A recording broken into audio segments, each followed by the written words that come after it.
السلام عليكم ورحمة الله وبركاته. وعليكم السلام ورحمة الله وبركاته. الحمد لله نحمده ونستعينه ونستغفره ونؤمن به ونتوكل عليه ونعوذ بالله من شرور أنفسنا ومن سيئات أعمالنا. من يهده الله فلا مضل له ومن يضلل فلا هادي له ونشهد أن لا إله إلا الله وحده لا شريك له ونشهد أن سيدنا وحبيبنا ومولانا محمدا عبده ورسوله الذي أرسله بالحق بشيرا ونذيرا وداعيا إلى الله بإذنه وسراجا منيرا. فقد قال الله تعالى في كلامه المجيد وفرقان الحميد: أعوذ بالله من الشيطان الرجيم. بسم الله الرحمن الرحيم. وما أرسلناك إلا رحمة للعالمين. وقال تعالى في شأن رسوله: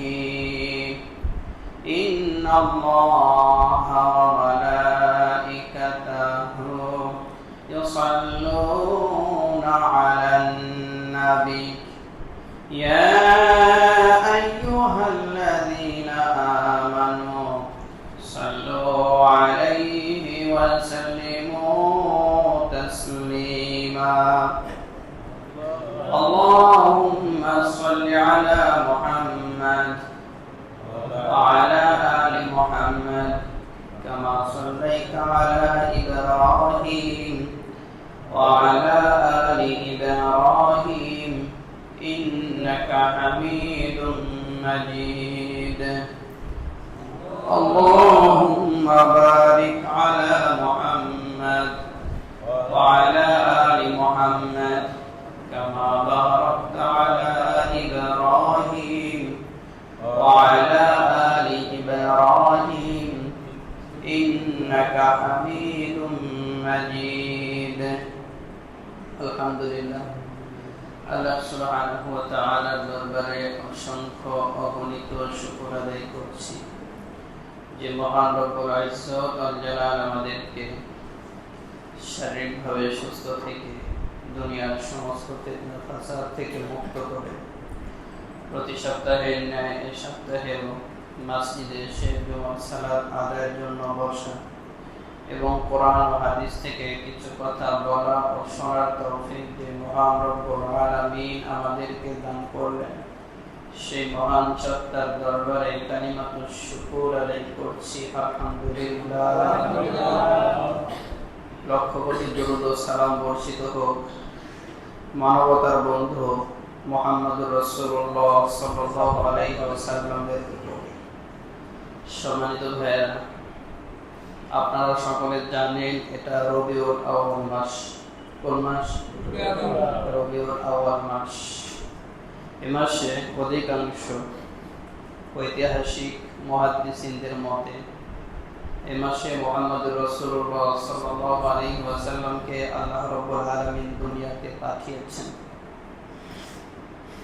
তো সম্মানিত ভাইরা, আপনারা আরেকটা বিষয় জানেন, সেটা হলো আল্লাহ রাব্বুল আলামিন মানব জাতিকে দুনিয়াতে পাঠিয়েছেন এদেরকে সঠিক পথে পরিচালিত করার জন্য। আল্লাহ তাআলা কিতাব দিয়েছেন যুগে যুগে। কিতাব প্র্যাকটিক্যালে বুঝিয়ে দেওয়ার জন্য আল্লাহ রাব্বুল আলামিন নবী রাসূলদেরকে পাঠিয়েছেন উম্মতের মাঝে নেতা হিসেবে, লিডার হিসেবে, কি হিসেবে? কিন্তু মানুষ না বোঝার কারণে যুগে যুগে এই নবীদেরকে অস্বীকার করার মাধ্যমে, তাদেরকে বিভিন্নভাবে কষ্ট দেওয়ার মাধ্যমে আল্লাহর সাথে কুফরি করেছে, আল্লাহর নাফরমানি করেছে। আর কিছু মানুষ তারা নবীদের আদর্শ মেনে নেওয়ার মাধ্যমে তারা দুনিয়া আখিরাত উভয় জগতেই সফল হয়েছে। আল্লাহ যেন ওই যারা সফল হয়েছে নবীদের আদর্শকে মেনে নেওয়ার মাধ্যমে, আল্লাহ যেন ওই কাতারে আমাদের সকলকে শামিল করেন। সকলে বলেন আমিন। সম্মানিত ভাইরা, তো পূর্বে মুহাম্মদুর রাসূলুল্লাহ সাল্লাল্লাহু আলাইহি ওয়াসাল্লামকে পাঠানোর পূর্বে কিছু কিছু নবী ছিলেন যারা ছিলেন গোত্র ভিত্তিক। এক গোত্রের জন্য আল্লাহ রাব্বুল আলামিন একজনকে নবী করে পাঠিয়েছেন, বা কয়েকটা দেশের জন্য আল্লাহ তাআলা একজনকে নবী করে পাঠিয়েছেন, বা একটা রাষ্ট্রের জন্য আল্লাহ তাআলা একজনকে নবী করে পাঠিয়েছেন। বুঝতেছেন আপনারা? যেমন কোরআনে হাকিমের মধ্যে আল্লাহ রাব্বুল আলামিন অনেক জায়গায় উল্লেখ করেছেন ওয়া ইলা, এর মধ্যে একটা হলো ওয়া ইলা মাদিয়ানা আখাহুম শুআইবা ক্বালা ইয়া কওমি ইবুদুল্লাহা মা লাকুম মিন ইলাহিন গায়রুহ। আল্লাহ তাআলা বলেন, আমি মাদিয়ানবাসীর কাছে তাদের ভাই শুআইব আলাইহিস সালাতু ওয়াস সালামকে নবী করে পাঠালাম। ওয়া ইলা আদিন আখাহুম হুদা, আদ জাতির কাছে তাদের ভাই হুদ আলাইহিস সালাতু ওয়াস সালামকে নবী করে পাঠালাম। ওয়া ইলা সামুদ আখাহুম সালিহা, সামুদ জাতির কাছে তাদের ভাই সালেহ আলাইহিস সালাতু ওয়াস সালামকে আমি আল্লাহ তাআলা নবী করে পাঠালাম। এই সমস্ত আয়াতের মাধ্যমে বোঝা যায় আল্লাহ রাব্বুল আলামিন বিভিন্ন সময় নবীদেরকে গোত্র ভিত্তিক পাঠিয়েছেন। কি ভিত্তিক? আর সর্বশেষ যে নবীকে পাঠিয়েছেন তাকে কি গোত্র ভিত্তিক না রাষ্ট্র ভিত্তিক না গোটা ওয়ার্ল্ড ব্যাপী? বুঝতেছেন আপনারা? গোটা ওয়ার্ল্ড ব্যাপী। আসলে সিরাতের উপরে কি আলোচনা করব? বছরের পর বছর আলোচনা করা যাবে, আলোচনা করে শেষ করা যাবে না বিশ্ব নবীর জীবনী নিয়ে। কারণ কি? গোটা আয়েশা রাদিয়াল্লাহু আনহাকে জিজ্ঞেস করা হয়েছে, এক ব্যক্তি এসে জিজ্ঞাসা করেছে যে মুহাম্মদুর রাসূলুল্লাহ সাল্লাল্লাহু আলাইহি ওয়াসাল্লামের আখলাক কেমন ছিল? আয়েশা রাদিয়াল্লাহু আনহা বলতেছেন, তুমি কি 30 পারা কোরআন পড়নি? গোটা 30 পারা কোরআন হলো মুহাম্মদুর রাসূলুল্লাহ সাল্লাল্লাহু আলাইহি ওয়াসাল্লামের আখলাক। সেই নবীর জীবনী দু এক জুমায় শেষ করা যাবে? শেষ করা যাবে না। তো সম্মানিত ভাইয়েরা, পূর্ববর্তী নবীরা ছিলেন গোত্রভিত্তিক, রাষ্ট্রভিত্তিক।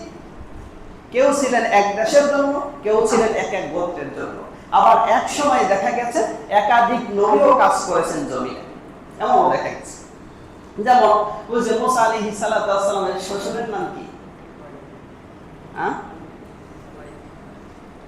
মুসা আলাইহিস সালাতু ওয়াস সালামের শ্বশুরের নাম কি? এই হলো আমাদের অবস্থা না? শুআইব আলাইহিস সালাতু ওয়াস সালাম কার শ্বশুর? শ্বশুর নবী, জামাইও নবী। এমন দেখা গেছে এক সময় একাধিক নবীও কাজ করেছে। কিন্তু মুহাম্মদুর রাসূলুল্লাহ সাল্লাল্লাহু আলাইহি ওয়াসাল্লাম উনি হলেন তামাম পৃথিবীব্যাপী প্রাণীর নবী, পশু পাখি যা আছে এগুলোর নবী করে আল্লাহ রাব্বুল আলামিন ওনাকে পাঠিয়েছেন। এমনকি নবীদেরও নবী। সুবহানাল্লাহ বলতে ইচ্ছে করে না? নবীদেরও যে নবী, এটা তো আল্লাহ রাব্বুল আলামিন ওই যে মিরাজের রজনীতে তার মর্যাদা আরো বাড়িয়ে দিলেন। তারপরে রূহের জগৎ থেকে প্রত্যেকটা নবীদের কাছ থেকে স্বীকারোক্তি নিয়েছিলেন বিশ্ব নবীর ব্যাপারে যে তোমরা যদি আমি শেষ সময় একটা নবীকে পাঠাবো, তাকে যদি তোমরা পাও, তোমরা কে কে আছো লা তুমিনুন্না বিহি ওয়া লা তানসুরুন্না, তার উপরে ঈমান আনবা এবং তাকে সাহায্য করবা। তখন সমস্ত নবীদের রূহের জগৎ থেকে সমস্ত নবীরা উত্তর দিয়েছিল যে হ্যাঁ, অবশ্যই আমরা যদি তাকে পাই তার উপরে ঈমান আনব এবং তাকে সাহায্য করব। তাকে কি করব? সাহায্য করব। তো সম্মানিত ভাইয়েরা, এখন আসেন এই নবীকে আল্লাহ রাব্বুল আলামিন যেহেতু গোটা ওয়ার্ল্ডের নবী, গোটা ওয়ার্ল্ডের কেন্দ্রস্থল কোথায়? সেটা বাইতুল্লাহ, মাক্কাতুল মুকাররমা। মাক্কাতুল মুকাররমা গোটা ওয়ার্ল্ডের কেন্দ্রস্থল। এখন বলতে পারেন হুজুর আপনি বললেন কেমনে? আমি বলছি এর পেছনে দলিল আছে।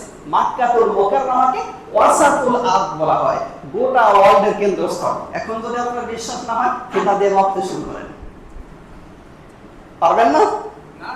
গোটা ওয়ার্ল্ডের কেন্দ্রস্থল বলা হয় মাক্কাতুল মুকাররমা। যেহেতু তিনি গোটা ওয়ার্ল্ডের নবী, আল্লাহ রাব্বুল আলামিন তাকে পাঠালেন গোটা ওয়ার্ল্ডের কেন্দ্রস্থলে।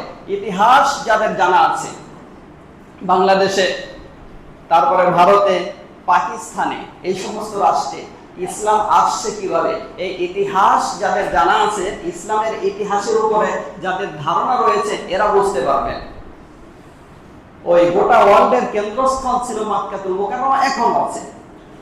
ওখানে ভৌগোলিকভাবে আপনার মক্কা ছিল অনুর্বর, মরুভূমি থাকার কারণে সেখানে ফসলাদি উৎপাদন হতো না, যার কারণে ওখানে ব্যবসার একটা, গোটা ওয়ার্ল্ডের সাথে ব্যবসায় একটা কানেকশন ছিল। গোটা ওয়ার্ল্ডের ব্যবসায়ী আসতো, তারাও বিভিন্ন রাষ্ট্রে যেত, সেখান থেকে তাদের ব্যবসায়ী একটা কানেকশন ছিল। আর আমরা সকলে জানি যে বাংলাদেশ, ভারত, পাকিস্তান, এই সমস্ত রাষ্ট্রে আরব বণিকদের মাধ্যমে কিন্তু ইসলাম আসছে, ঠিক না? ইতিহাস জানেন আপনারা? তো সম্মানিত ভাইয়েরা, সেই গোটা ওয়ার্ল্ডের কেন্দ্রস্থলে মুহাম্মদুর রাসূলুল্লাহ সাল্লাল্লাহু আলাইহি ওয়াসাল্লামকে আল্লাহ রাব্বুল আলামিন পাঠিয়ে দিলেন। তো বিশ্বনবী সাল্লাল্লাহু আলাইহি ওয়াসাল্লাম কখন এসেছেন? কখন এসেছেন নবী করিম সাল্লাল্লাহু আলাইহি ওয়াসাল্লাম? সেটা যদি বছর হিসাব করি, ওই হিসাব করলে তৎকালীন সময়ে বছর গণনার যে সিস্টেম ছিল, গণনা করা, এক একটা ঘটনাকে কেন্দ্র করে ওই বছর হিসাবে উল্লেখ করে ওরা বছর গণনা করত। তো রাসূলুল্লাহ সাল্লাল্লাহু আলাইহি ওয়াসাল্লামকে জিজ্ঞাসা করা হয়েছিল হযরতে ইবনে আব্বাস রাদিয়াল্লাহু আনহু থেকে বর্ণিত যে ইয়া রাসূলুল্লাহ, আপনি কখন এসেছেন? দুনিয়াতে আপনাকে কখন পাঠানো হয়েছে? রাসূলুল্লাহ সাল্লাল্লাহু আলাইহি ওয়াসাল্লাম বললেন, আমাকে পাঠানো হয়েছে হস্তি বাহিনীর ঘটনা যে বছরে ঘটেছে ওই বছরে। হস্তি বাহিনীর ঘটনা আমাদের জানা আছে, ঠিক না?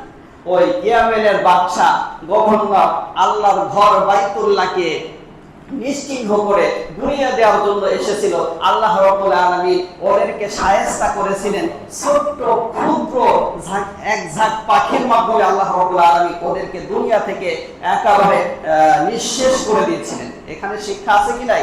আজ যারা ইসলাম নিয়ে, মুসলিম নিয়ে বাজে মন্তব্য করে, যারা নাকি ইসলামকে মিটিয়ে দিতে চায়, ওলামায়ে কেরামকে মিটিয়ে দিতে চায়, ওই আল্লাহ, যে আল্লাহ হস্তি বাহিনীকে আল্লাহ রাব্বুল আলামিন ধ্বংস করে দিয়েছিলেন, ওই আল্লাহ আবারও এখন এদেরকে ধ্বংস করতে পারবেন কি পারবেন? বাংলাদেশে এমন ঘটনা ঘটাইছেন কি ঘটনা নেই? দুর্বল এক জাতির মাধ্যমে আল্লাহ রাব্বুল আলামিন এদেরকে জলের মতো অবস্থা করে বাংলার মাটি থেকে নিশ্চিহ্ন করেছেন। এখানে আমাদের জন্য শিক্ষা আছে। আবারও যদি ওই রকমের স্বৈরাচারী স্টাইলে কেউ নির্যাতন করে, আল্লাহ রাব্বুল আলামিন আবার অপদস্থ করবেন ইনশাআল্লাহ। তো সম্মানিত ভাইয়েরা, তো বিশ্বনবী সাল্লাল্লাহু আলাইহি ওয়াসাল্লাম কখন আসছেন, ভূপৃষ্ঠে তাকে কখন পাঠানো হলো? ওই হস্তি বাহিনীর ঘটনা যে বছরে ঘটেছে এর 50, কেউ কেউ বলেছেন 50, কেউ কেউ বলেছেন 55 দিন পরে আল্লাহ রাব্বুল আলামিন মক্কার সম্ভ্রান্ত কুরাইশ বংশে বিশ্বনবী মুহাম্মদ রাসূলুল্লাহ সাল্লাল্লাহু আলাইহি ওয়াসাল্লামকে পাঠালেন। তো আমরা সকলে জানি নবীজির দাদার নাম কি? আওয়াজ দিয়ে। আর আমরা কত সুদখোরের ইতিহাস জানলাম, আমরা কত দুর্নীতিবাজের ইতিহাস জানলাম, আমরা কত গণতন্ত্রের ফেরিওয়ালার ইতিহাস জানলাম, যারা নাস্তিকবাদে বিশ্বাসী তাদের ইতিহাস জানলাম। বড় আফসোসের সাথে বলতে হয় বিশ্বনবীর ইতিহাস আমরা জানি পরিপূর্ণ। যাকে অনুসরণ করা প্রত্যেকটা মানুষের জন্য ফরজ, ফরজে আইন অনুসরণ করা। যাকে অনুসরণ করা ফরজে আইন, তার জীবনী জানাও ফরজে আইন। আপনি না জানলে মানবেন কেমনি? মানতে পারবেন? সেজন্য আমি রিকোয়েস্ট করব, এই যে আজকে রবিউল আউয়ালের কত তারিখ? 9 তারিখ। আগামী বছর রবিউল আউয়াল আসার আগ পর্যন্ত বিশ্ব নবীর জীবনী কমপক্ষে একবার হলেও শেষ করবেন। রাজি আছে কারা কারা? দেখি তো ইনশাআল্লাহ। আর সিরাত গ্রন্থের মধ্যে সবচাইতে 1000 সিরাত গ্রন্থের মধ্যে বেস্ট, আমি নাম বলে দেব? নাম বলবো? হ্যাঁ, নাম বলার জন্য টাকা দিতে হবে, ঠিক না? নাম বলবো নাকি? 1000 সিরাত গ্রন্থের মধ্যে সবচাইতে বেস্ট সেটা হলো আর রাহিকুল মাকতুম। আর রাহিকুল মাকতুম আমি সাথে করে বাড়িতে ছিল, নিয়ে এসেছি একটা, কিছুক্ষণ আগে ওখানে বিশ্রাম করতেছিলাম। তো সম্মানিত ভাইরা, আর রাহিকুল মাকতুম আমি চাই প্রত্যেকটা মুসলমানের ঘরে থাকে। কেমন চাওয়া কি ঠিক আছে? আমার চাওয়ার সাথে আপনারা একমত? পারবেন তো? আজকে রবিউল আউয়ালের 9 তারিখ, আগামী বছর রবিউল আউয়াল মাস আসার আগেই বিশ্ব নবীর জীবনী কমপক্ষে একবার পড়ে শেষ করব। রাজি আছি না? বিশ্ব নবীর জীবনী যদি কোনো মানুষ পড়ে, আমি গ্যারান্টি দিয়ে বলতে পারি, বুঝে শুনে পড়লে ও কখনো মানব রচিত বিধানের দিকে ধাবিত হতে পারে। বুঝতে পারছেন? ও কখনো কুতকুত মিয়ার ফেলু মিয়ার পেছনে ছুটে ওর আখিরাতের জীবন নষ্ট করতে পারে না। আজকে হাজারো যুবক আলতু ফালতু সুৎখোর ঘুষখোর দুর্নীতিবাজ স্বৈরাচারের পেছনে দৌড়ায় ওরা আখিরাতের জীবন ক্ষতিগ্রস্ত করতেছে। আছে কি নাই? সেজন্য বিশ্ব নবীর এই সিরাত গ্রন্থটা পড়ে শেষ করব। রাজি আছেন ইনশাআল্লাহ? তো সম্মানিত ভাইরা, তো রাসূল কারীম সাল্লাল্লাহু আলাইহি ওয়াসাল্লামের দাদার নাম হলো আব্দুল মুত্তালিব, আর পিতার নাম আব্দুল্লাহ, মায়ের নাম তৎকালীন সময়ের সম্ভ্রান্ত ভদ্র বংশ, দামি বংশে আল্লাহ রাব্বুল আলামিন তার রাসূলকে পাঠালেন। বড় আপনি কষ্ট লাগবে হলো, আল্লাহর রাসূল যখন মাতৃগর্ভে আসেন, তার পিতা দুনিয়া থেকে বিদায় হয়েছে। তারপরে মাত্র 6 বছর বয়সে, কয় বছর বয়সে মাতাকে তিনি হারিয়েছেন। আল্লাহ রাসূলের পিতা, উনি যখন মাতৃগর্ভে, ওনার পিতা মদিনাতে যান, ব্যবসার উদ্দেশ্যে মদিনাতে যান। তো সেখানে গেলে সেখানে তার মৃত্যু হয়ে যায়। তো বাচ্চা যখন প্রসব হবে, এমন অবস্থায় বাচ্চা প্রসব হওয়ার পরে মা কিন্তু সবচাইতে বেশি খুশি হয়, ঠিক না? সবচাইতে বেশি খুশি হয় কে? মা খুশি হয়, কারণ 10টা মাস তরমুজের মতো বহন করেছে পেটের মধ্যে করে। একটা জীবিত মানুষ আর একটা জীবিত মানুষকে নিয়ে জীবন যাপন করা, হাঁটাচলা করা কতটা কঠিন এটা বোঝাইতে পারবো না। আমি তো বাবা, আমার স্ত্রীকে আমি দেখেছি কতটা কঠিন, তাও তো আমি তো বহন করিনি, বুঝবো কেমনে?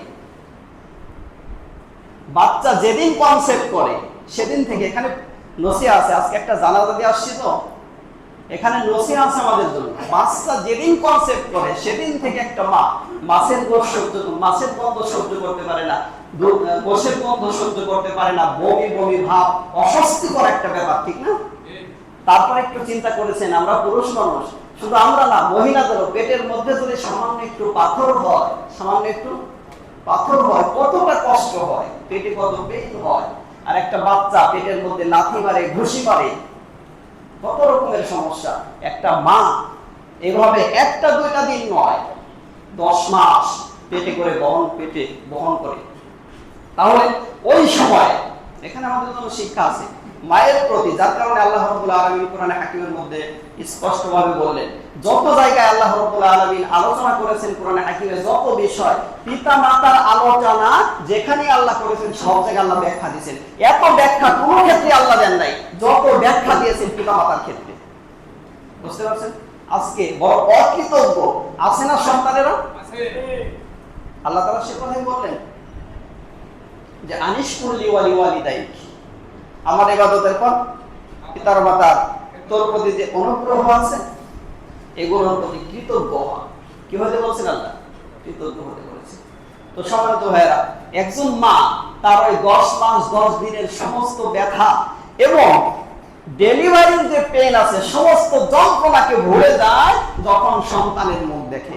বিশ্বনবী মুহাম্মদ রাসূলুল্লাহ সাল্লাল্লাহু আলাইহি ওয়াসাল্লাম, ওনাকে তো আল্লাহ রাব্বুল আলামিন গোটা ওয়ার্ল্ডবাসীর জন্য রহমত স্বরূপ প্রেরণ করেছেন। তো উনি যখন নাকি মাতৃগর্ভে, আমিনা বলেন, সন্তান যখন মানুষ কনসেপ্ট করে তার একটু খারাপ লাগে, ভালোই খারাপ লাগে। আমার কখনো পেটে পেনও হয় নাই, কখনো খারাপও লাগে নাই, এবং প্রসবের যে বেদনা আছে আমি টেরও পাই নাই। তো সন্তান ভূমিষ্ঠ হওয়ার পরে তো মা খুব খুশি হয়, আনন্দে আত্মহারা হয়ে যায়। তো মুহাম্মদ রাসূলুল্লাহ সাল্লাল্লাহু আলাইহি ওয়াসাল্লাম ভূমিষ্ঠ হওয়ার পরে মা আমিনা তিনি কি করতেছেন? কান্না শুরু করে দিয়েছেন। কান্না এই জন্য আসছে, আজকে যদি ওর বাবা থাকতো কতই না আনন্দিত হতো, কতই না হাসি থাকতো তার মুখের মধ্যে, কতই না খুশি হতো। এভাবে তার কান্না চলে আসছে। তারপরে মাত্র 25 বছর বয়সে স্বামী হারা হওয়া কতটা কষ্টের হতে পারে। তো আব্দুল মুত্তালিব শ্বশুর বিশ্বনবী সাল্লাল্লাহু আলাইহি ওয়াসাল্লামের কি হন? হ্যাঁ, এই তো আছে বিশ্বনবী সাল্লাল্লাহু আলাইহি ওয়াসাল্লামের দাদা। তিনি খুশি হয়েছেন। তিনি বললেন, বৌমা, তোমার স্বামী মারা গেছে, তাতে কি হয়েছে? মুহাম্মাদের দায়িত্ব নেওয়ার জন্য তো আমি আছি। আমি তো আব্দুল্লাহর বাবা, জীবিত আছি। মন খারাপ করো না, দাও বাচ্চাটাকে দাও। তিনি আনন্দে আত্মহারা হয়ে গেলেন। শিশু নবী মুহাম্মদ রাসূলুল্লাহ সাল্লাল্লাহু আলাইহি ওয়াসাল্লামকে কোলে করে সঙ্গে সঙ্গে তিনি বাইতুল্লাহর মধ্যে ঢুকলেন। কোথায়? একটু ইতিহাস লক্ষ্য রাখেন। আমি পুরো আলোচনা করতে পারবো না, সামান্য একটু শোনাচ্ছি আপনাদেরকে। কোলে করে নিয়ে গেলেন কোথায়? বাইতুল্লাহর মধ্যে। বাইতুল্লাহর মধ্যে নিয়ে আবু তালিব নাতির জন্য দোয়া করতে লাগলেন। আল্লাহর কাছে কি করলেন? দোয়া করলেন। তো দোয়া করার পরে তিনি নাম রাখলেন। কি রাখলেন? একটু লক্ষ্য করেন। দোয়া করার পরে কি রাখলেন? নাম রাখলেন মুহাম্মদ। এর আগ পর্যন্ত মুহাদ্দিসিনে কেরাম উল্লেখ করেছেন, ঐতিহাসিকগণ উল্লেখ করেছেন, মুহাম্মদ নাম, মুহাম্মদ রাসূলুল্লাহ সাল্লাল্লাহু আলাইহি ওয়াসাল্লামের নামকরণ যখনই করা হয়েছে, পৃথিবীর ইতিহাসে সর্বপ্রথম নাম মুহাম্মদ। এর আগ পর্যন্ত কেউ মুহাম্মদ নামকরণ করেনি, কারো মাথায় আসেনি নামকরণ করো। বিশ্বনবী সাল্লাল্লাহু আলাইহি ওয়াসাল্লাম সেজন্য ওনার কয়েকটি নামের কথা বলতেন। এর মধ্যে কোরআনে হাকিমের মধ্যে আল্লাহ রাব্বুল আলামিন অনেকগুলো নামের কথা উল্লেখ করেছেন, অনেকগুলো বিশেষণ দিয়ে আল্লাহর রাসূলকে আল্লাহ রাব্বুল আলামিন ডেকেছেন। এর মধ্যে ইয়াসিন কি আছে? তাহা আছে না? মুদ্দাসসির, মুজাম্মিল, এভাবে অনেক নাম আছে, অনেক। আর বিশ্বনবী সাল্লাল্লাহু আলাইহি ওয়াসাল্লাম বলতেন, আনা মুহাম্মদ, আমি মুহাম্মদ। মুহাম্মদ শব্দের অর্থ হলো প্রশংসিত, যার প্রশংসা করা হয় বেশি। সবচাইতে বেশি প্রশংসা করা হয় আল্লাহর। কার? আল্লাহর পরে সবচাইতে বেশি যার প্রশংসা করা হয় তিনি হলেন মুহাম্মদুর রাসূলুল্লাহ সাল্লাল্লাহু আলাইহি ওয়াসাল্লাম। এরপরে রাসূলুল্লাহ সাল্লাল্লাহু আলাইহি ওয়াসাল্লাম বলতেন, আমি আহমদ। আমি কি? আহমদ। আহমদ শব্দের অর্থ হলো যিনি প্রশংসা করেন, যিনি প্রশংসা। এরপরে রাসূলুল্লাহ সাল্লাল্লাহু আলাইহি ওয়াসাল্লাম বলতেন, আনাল মাহি, আমি হলাম মাহি। তার মানে মাহি শব্দের অর্থ হলো নিশ্চিহ্নকারী। শিরক কুফর আমার মাধ্যমে আল্লাহ রাব্বুল আলামিন ভূপৃষ্ঠ থেকে নিশ্চিহ্ন করবেন, যার কারণে আমার নাম হলো মাহি। আমার নাম কি? শিরক কুফর নিশ্চিহ্ন করেছিলেন কি করেননি? তো সম্মানিত ভাইরা, এভাবে অনেকগুলো নাম বিশ্বনবী সাল্লাল্লাহু আলাইহি ওয়াসাল্লাম বলতেন। ব্যাখ্যা দিতে পারলাম না। তো রাসূল কারীম সাল্লাল্লাহু আলাইহি ওয়াসাল্লামের নামকরণ করা হলো। নামকরণ। এখন একটা বিষয় কিন্তু আমি পূর্বেই ইঙ্গিত দিয়েছি, সেটা হলো আল্লাহ রাসূল সাল্লাল্লাহু আলাইহি ওয়াসাল্লাম জন্মগ্রহণ করেছেন কোন মাসে? শিক্ষা বের করি। কোন মাসে? রবিউল আউয়াল মাসে। তারপরে কোন দিনে জন্মগ্রহণ করেছেন? কথা বলেন, একটু আওয়াজ দিতে হবে, এখানে শিক্ষা আছে। আমি ধারাবাহিকভাবে ইতিহাস বর্ণনা করে যাব না, শিক্ষাগুলো বের করার উদ্দেশ্য। তো কোন দিনে জন্মগ্রহণ করেছেন? সোমবারে। এটা পেলাম কোথায়? সহিহ মুসলিমের বর্ণনা আছে ব্যাপারে।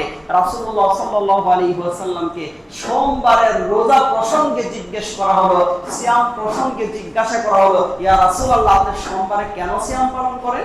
রাসূল কারীম সাল্লাল্লাহু আলাইহি ওয়াসাল্লাম বললেন, যাকা ফীহি উলিদতু, ইয়াউমাল ইসনাইন, আমি এই জন্য সোমবারে সিয়াম পালন করি, কারণ হলো আমি সোমবারে ভূমিষ্ঠ হয়েছি। কি হয়েছে? এখানে শিক্ষা আছে। এই পর্যন্ত কি আপনারা বুঝছেন আল্লাহ রাসূল ভূমিষ্ঠ হয়েছেন কোন দিনে?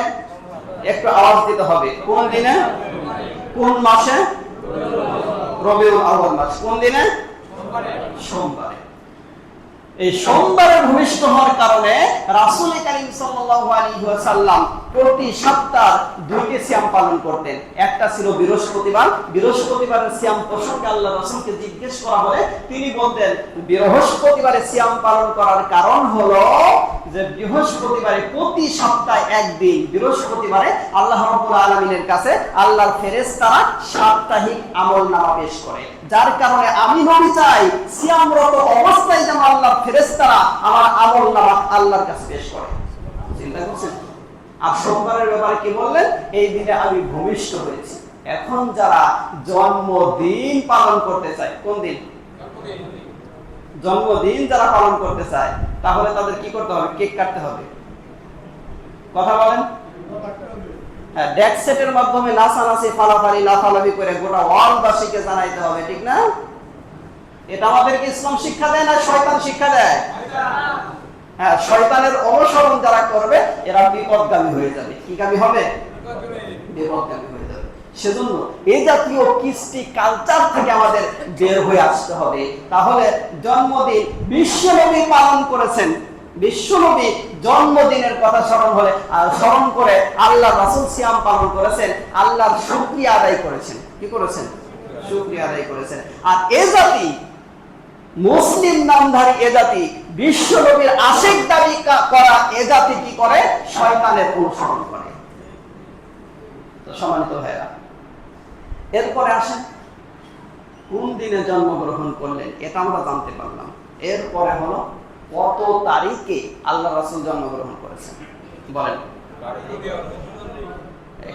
এক বাক্যে যেভাবে বলে দিলেন, এইভাবে তো মুহাদ্দিসিনে কেরাম এবং ঐতিহাসিকগণ এক বাক্যে বলতে পারেন নাই। মুহাদ্দিসিনে কেরাম ঐতিহাসিকগণ কিভাবে বলেছেন আমি আপনাদেরকে শুনেন, কারণ এখান থেকে আরেকটা শিক্ষা বের করবো ইনশাআল্লাহ। এই যে আর রাহিকুল মাকতুম, এখানেও কয়েকটা মত আছে। কেউ কেউ বলেছেন বিশ্বনবী রবিউল আউয়াল মাসের 6 তারিখে জন্মগ্রহণ করেছেন, আবার কেউ কেউ বলেছেন 7 তারিখে, কেউ কেউ বলেছেন 9 তারিখে, কেউ কেউ বলেছেন 10 তারিখে, আবার অনেক সংখ্যক বলেছেন 12ই রবিউল আউয়াল। কত তারিখে? রবিউল আউয়ালের 12 তারিখে। তাহলে আমি আপনি এক বাক্যে বলে দিলাম।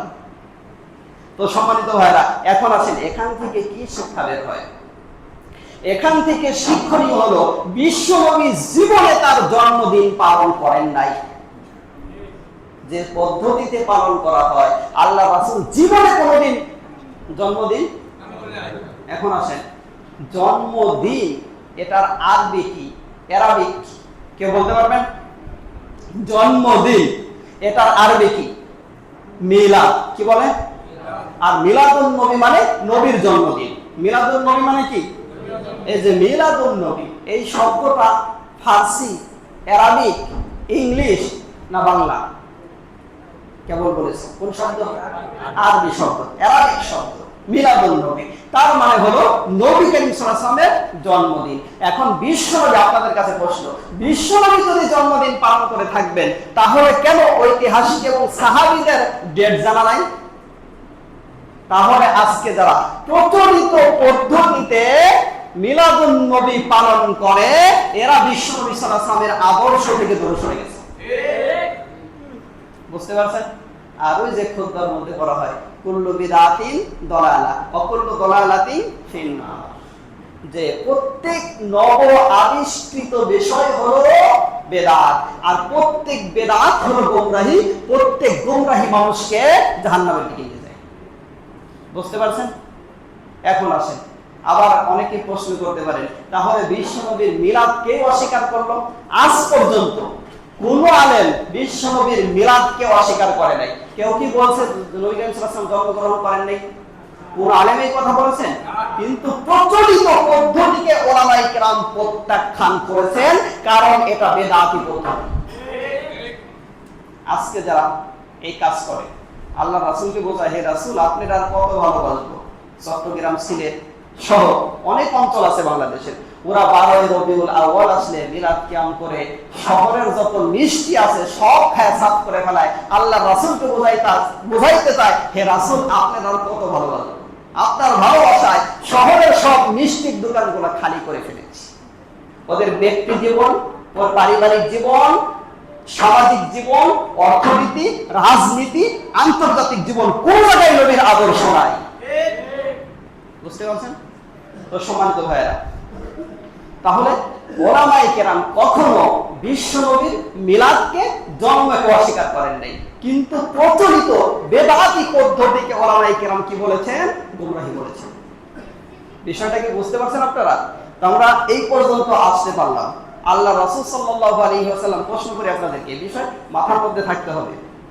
তাহলে এক নম্বরে আরবের ভৌগোলিক, মক্কার ভৌগোলিক অবস্থা আমরা জানতে পেরেছি, অবস্থান। 2 নম্বর হলো রাসূলুল্লাহ সাল্লাল্লাহু আলাইহি ওয়াসাল্লামের বংশ আমরা জানতে পারছি। কোন বংশে তাকে পাঠানো হয়েছে? মক্কার সম্ভ্রান্ত কুরাইশ বংশে। আল্লাহ রাসূলের দাদার নাম কি? Abdul Muttalib. মায়ের নাম আমিনা। তারপরে পিতার নাম আব্দুল্লাহ। মনে থাকবে তো ইনশাআল্লাহ? তারপরে রাসূল কারীম সাল্লাল্লাহু আলাইহি ওয়াসাল্লামকে কোন বছরে পাঠানো হয়েছে দুনিয়াতে? হস্তি বাহিনীর ঘটনা যে বছরে ঘটেছে আল্লাহ রাব্বুল আলামিন তার রাসূলকে ওই বছরে পাঠিয়েছেন। এখন হলো আল্লাহ রাসূলের জন্ম পর্যন্ত আমরা আসতে পারলাম, ঠিক না? এই পর্যন্ত যে শিক্ষাটা নিয়েছি, এই শিক্ষাটা আমাদের মাথার মধ্যে থাকলেই হবে ইনশাআল্লাহ। তারপরে ধারাবাহিকভাবে যেহেতু রবিউল আউয়াল মাস চলতেছে, তো সমসাময়িক বিষয়ের সাথে মিলিয়ে ইনশাআল্লাহ আমরা সিরাতের উপরে আলোচনা করব। তো সম্মানিত ভাইরা, তো এই পর্যন্ত আজকে শেষ করছি। এখন আপনাদের সামনে মাত্র 2-1 মিনিট ইনশাআল্লাহ কথা বলবেন হলো আমাদের আসলাম ভাই। কারণ আপনারা সকলে জানেন যে বাইতুল নূর জামে মসজিদের দীর্ঘদিন কমিটি ছিল না। দীর্ঘদিন কি ছিল না? কমিটি ছিল না। তো এই যে 5-6টা বছর আসলাম ভাই আলহামদুলিল্লাহ অনেক কষ্ট